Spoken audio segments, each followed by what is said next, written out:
More Shanks. That's basically all that I needed for this to be legendary, and yet Oda-sensei has given us so much more. A ton of lore about the country of Wano, the Void Century, the ancient weapons, and even the One Piece. And a lot more. Green Bull, who I think has established himself as a fantastic antagonist in just a few scenes. Again, it's really hard to decide where to start, so I'll go with Shanks and Green Bull first, and then dissect all the incredible information we've gotten from the secret chamber under the surface of Wano's lake. Now, I really wasn't sure where Oda was going with Ryokugyu's fight against Momo, but it turns out that in the end, it was a classic Admiral introduction. Aramaki shows up, gives us a full load of his unique personality, and shows us just how ridiculously powerful he is as a fighter. And then, before he can show us the extent of his true powers,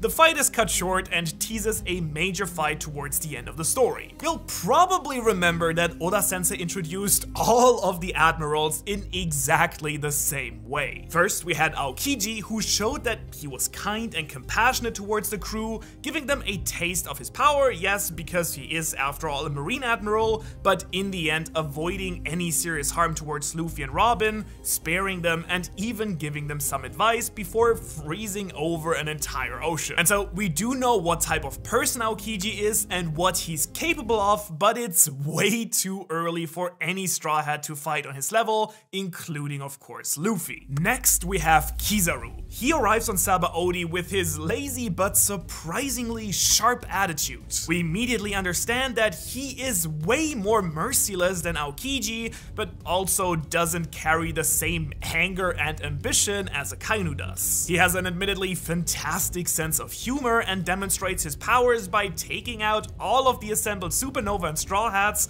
who only get away in the end thanks to Rayleigh somehow interfering. Again, we don't really know what Kizaru looks like when he's actually going all out. Akainu gets a twofold introduction. We see how cold-hearted and radical he is in the Ohara flashback, which is then only driven home by his actions at Marineford. He takes out his own men for not fighting, takes out Ace in front of Luffy's eye by taunting him, and has no intention at all to spare the life of any of the pirates there, even if it means hundreds of unnecessary marines dying. This time it's Shanks intervening, who keeps Akainu from unleashing hell. And in general, I think the fact that the war took place at Marine headquarters limited all three of the admirals in how crazy they could actually get with their attacks. Because I think all of them very much looked capable of continuing the fight or even stepping it up from there. On Dressrosa, we are then introduced to Fujitora. Again, we quickly get the sense of his unique personality.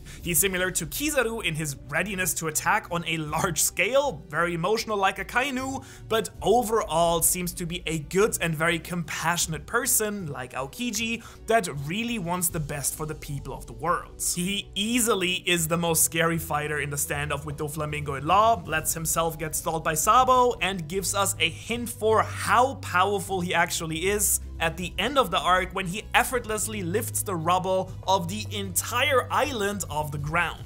And so I'd argue that this introduction of Green Bull followed the exact same pattern. Ryokugyu is extremely violent and merciless like Akainu, and has his own share of hardcore radical ideas about how the world works. I mean, he goes full world government supremacy and looks down on his opponents here. However, while Akainu is a crazy idealist dedicated to his ideal of absolute justice, where he as an individual doesn't matter that much, Aramaki came to Wano in the first place to prove himself and get a well done from his boss. He is very well aware that the government is flawed, but doesn't really seem to care that much, unlike Fujitora for example. And once the stakes became too high, in other words, when Shanks sent him the most awesome and amazing warning of all time, he decided that it's not really worth the hassle after all and decides to leave. By the way, I really love how Oda-sensei is playing Admiral Yamato and Yonko fans against each other all the time. I think Aramaki here expresses pretty clearly that he sees himself strong enough to be able to fight with Shanks, but given that he's alone, surrounded by enemies, probably came to the realization that being caught between two Yonko crews and powerful samurai might not be the smartest move. A very smart move, by the way, subscribing to this channel. I think the fact that he stops the fight right here is very similar to Kizaru and Ben Beckman at Marineford. Not exactly scared, but very well aware that it would be a fight that they have to go all out on and that they might very well lose. And so, other than Aokiji, who believes in fairness, or Akainu, who just wants to be seen as strong and consequent, Green Bull doesn't really seem to care how he's perceived or whether he's perceived as a coward. He's just in it for himself, it seems. Though I still think that there is a real chance that Aramaki, just like Fujitora, has a hidden agenda, something that Oda-sensei has hinted at before in an SBS. And just like the other admiral's introduction, power-wise, Ryokugyu also gives us an impressive tease of what he's actually capable. The fact that he makes fun of Raizo for thinking that his forest powers would have such an obvious weakness like fire is exactly the type of meta commentary that I personally love. It's just a super self-aware joke, and I love that Aramaki isn't automatically inferior to Akainu just because he is wood and Akainu is fire.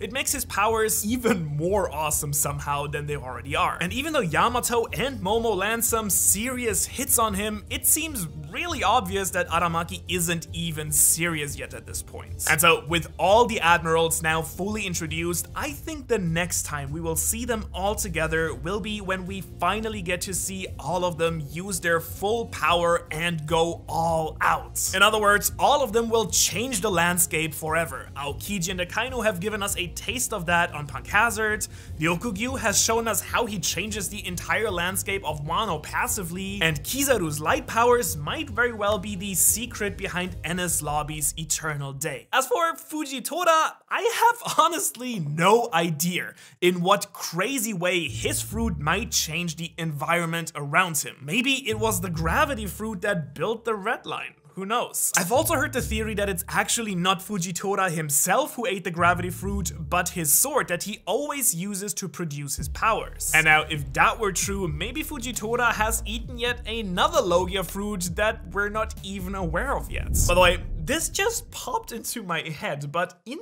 theory, Shanks could also be wielding a devil fruit power without having eaten a fruit himself if his sword Griffin was infused with a devil fruit as well.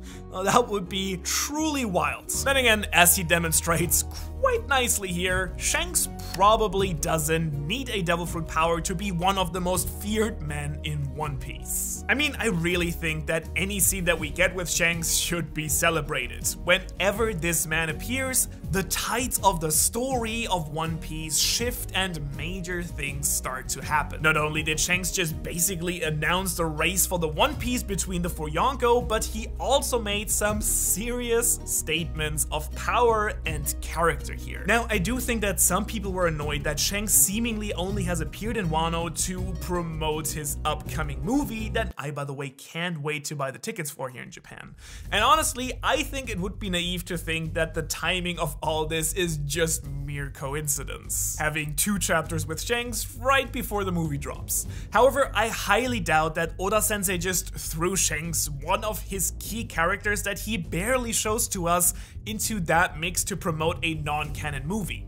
I do think, however, that the ending of Wano and the battle between Luffy and Kaido was purposefully cut short at some point to accommodate Shanks' appearance in time for the movie, which isn't terrible, but still somewhat sad, I would say. Also, when Shanks talks about the new generation that is changing the world, he thinks about Luffy, Momo, Hiyori, and a mysterious small silhouette that does look suspiciously like Uta from the new movie. I don't really have a problem with throwing her in here as a little Easter egg, or with the fact that this might make Uta somewhat canon, similarly to how Shiki is from Strong World. However, I'm not a giant fan of mixing canon with non-canon stuff just to drive sales for movie tickets. I mean, I'm already excited about the movie as is, no need for that, I think. But with that being addressed, Shanks very much does have a purpose for being here at Wano's borders. First of all, I'm really happy to see that, as I explained in detail in my Luffy and Shanks video this week, Shanks most likely isn't a bad guy. It sounded like he actively decided to come to Wano in anticipation of someone like Green Bull coming after Luffy and co while they're still trying to recover from the fights. I do think that this would also fit in wonderfully with Shanks stopping the war to save Luffy and every other time he basically has watched over him. Yes, who knows, maybe he also got his hand on the road poneglyph we see later in the chapter as well, but I think that Shanks' reaction and dialogue here strongly suggests that he came to watch over Luffy's recovery. And that haki burst he shows us there is just next level hype. I hope I'm not the only one that's relieved to see that there is a lot more to the strongest form of haki than we've already seen. We went from knocking out weak-minded people to taming animals, then using it for battle and coating yourself in it, and now all the way to launching controlled wide-range attacks on a strong enemy. You do realize that Shanks' haki is so powerful, he located Green Bull, picked him out of all the people on Wano right now, and then directed his anger and warning to him,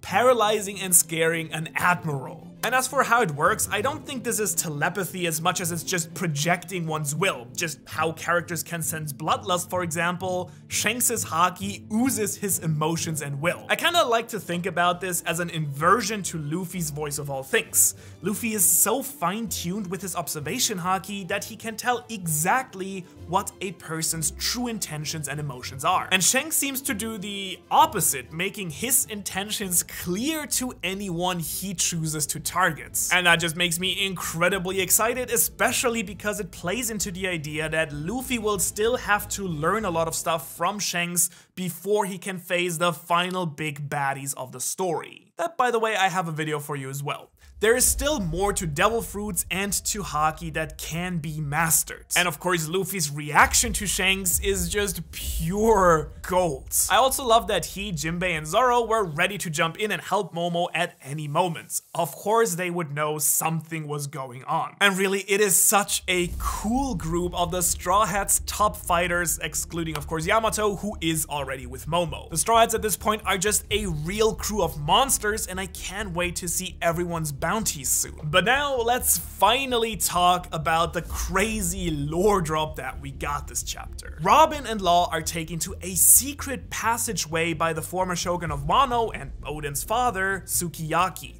who had been living in hiding after being captured and his son's death. By the way, in case you were wondering why he's here, as I explained in his character analysis, Law is interested in the poneglyphs because Corazon and in a way I guess also Sengoku motivated him to find out the truth about his D heritage, something that Law is kind of obsessed with. Now, this secret passageway leads into a secret little chamber containing Wano's road poneglyph that we had been looking for throughout the entire arc. And even though Sukiyaki never spilled the existence of this room to Kaido, touché for that, the Yonkos still find out anyways thanks to Jack. And that's because, as it turns out, Jack is actually a fishman, as we've been speculating. That's how he survived being sunken by Sengoku and Fujitora, for instance. Now, this is relevant of course because the chamber is below the sea level of the artificial lake around Wano. And so that means that Jack most likely found it diving around Wano, which brings back a very interesting question. Can Jack actually still swim? Clearly he can breathe underwater as a fisherman, but can he move? Because how did he explore the waters around Wano, and how did he escape from the bottom of the ocean?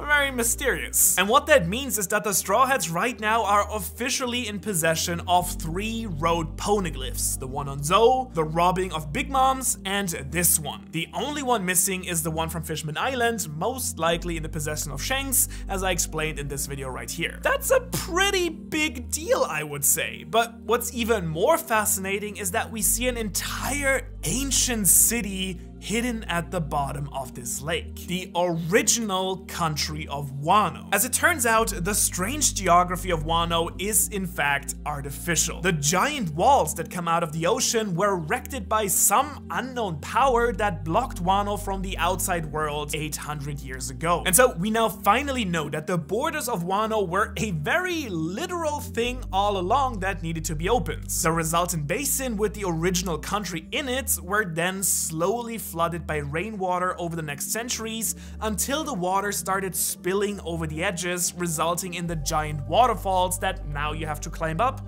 in order to get into the country. And honestly, whatever mysterious power erected those walls might very well also be related to the creation of the Red Line. Now, the main reason that Wano's borders have been closed, in other words, not broken down yet, is because the bottom of the lake harbors the ancient weapon Pluton that would be unleashed on the world by tearing down these walls. This also explains why Momonosuke can't open Wano's borders yet, because he clearly is aware of this fact and connected to the weapon itself. In fact, it pretty much fits perfectly into this theory video on the ancient weapons that I've made 2 weeks ago. So if you want to truly understand how Pluton, Poseidon, and Uranus actually work and what they most likely look like, you really can't miss out on this video about it right here.